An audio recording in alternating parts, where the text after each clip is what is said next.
पूजा अर्चना करती रहती थी, हमेशा भक्तों में लीन रहती थी।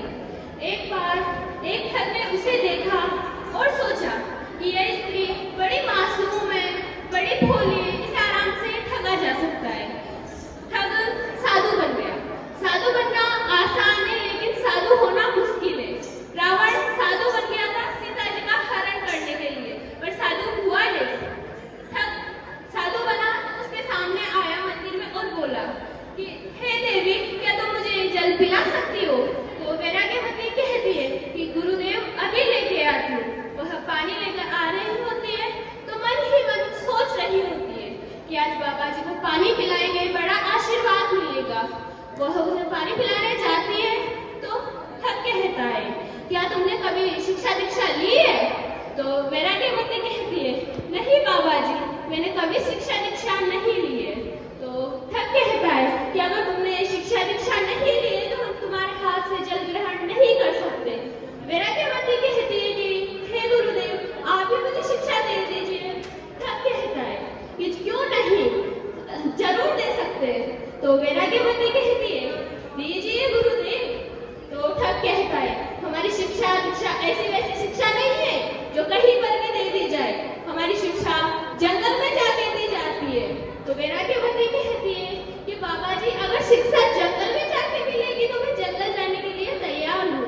तो ठग कहता है, तुम अपने कीमती गहने, कपड़े और जो भी तुम्हारे पास कीमती सामान है सब ले आओ। वैराग्यवती उनके साथ अपने कीमती सामान लेकर चल देती है। जंगल जाने के बाद में ठग उसे एक पेड़ से बांध देता है और कहता है कि तेरी शिक्षा यही है, मैं एक हफ्ते बाद आकर तुझे खोलूंगा, तब तक ना तो किसी से खुलवाएगी और ना ही खोलेगी। वैराग्यवती उनके आज्ञा का पालन करती है और वहीं बंधी रहती है। अब भक्त को बांध दिया तो ना भगवान विष्णु की पूजा होती है मंदिर में, ना अर्चना, ना कोई घंटी बजाने वाला था मंदिर में। तो भगवान विष्णु देवर्षि नारद को बुलाते हैं और कहते हैं कि हे देवर्षि नारद, कहाँ गई हमारी परम भक्त? ना पूजा करते हैं ना अर्चना, जाइए देख के आइए क्या हाल है उसका। देवर्षि नारद भगवान विष्णु से कहते हैं कि भगवान, उसे ठग आया और बांध गया एक पेड़ से, गुरुजी बन के आया था। अब भगवान कहते हैं कि जाइए देवर्षि नारद और भक्त को मुक्त कर दीजिए। देवर्षि नारद वैराग्यवती के पास आते हैं और कहते हैं, नारायण नारायण, हे वैराग्यवती, मैं तुम्हें बंधन मुक्त करने आया हूँ, अपने बंधन खुलवा लो। तो वैराग्यवती कहती है कि देवर्षि नारद, आप आए तुम्हें अच्छा लगा, आपका सम्मान है, सत्कार है, पर खुलवाऊंगी नहीं।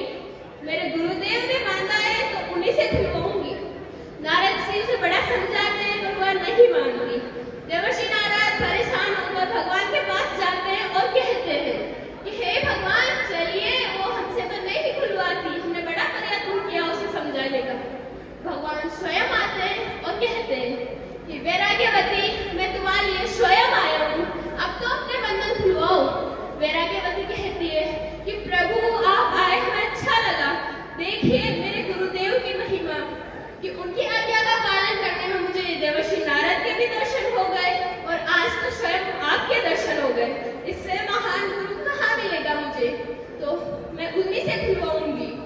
अब भगवान विष्णु कहते हैं कि वो गुरु नहीं था, वो तो ठग था, ठग गया तुझे, तेरे कीमती सामान सब ले गया। वैराग्यवती कहती है कि चाहे जो हो, मेरे तो गुरुदेव है, खुलवाऊंगी तो उन्हीं से। भगवान विष्णु बड़े परेशान होते हैं, कष्ट में हैं, तो वो देवर्षि नारद से कहते हैं कि जाइए देवर्षि नारद और इसके भक्त, इसके गुरुदेव को बुलाइए, भक्त बना हुआ है, मुझे अच्छा नहीं लगता। भगवान देवर्षि नारद से कहते हैं तो जाते हैं देवर्षि नारद और एक उस ठग को ढूंढ के लाते। ठग कहीं चोरी की योजना में ही लीन था। वो देवर्षि नारद जाके कहते हैं कि गुरुदेव चलिए, शिष्या को बांध आए हैं, भगवान बुला रहे हैं आपको। तो ठग बड़ा परेशान हो जाता है, चिंतित होता है। तो देवर्षि नारद के साथ वो चल देता है। वो वहां जाते ही भगवान उससे कहते हैं कि गुरुदेव आइए, आपने बांधा है तो आपसे ही खुलवाएगी, हमसे तो नहीं खुलवाती। तो ठग उसे बंधन मुक्त करता है। यहाँ पे जो वैराग्यवती कहते हैं वो बात बड़ी गजब है। गुरु गोविंद दोहे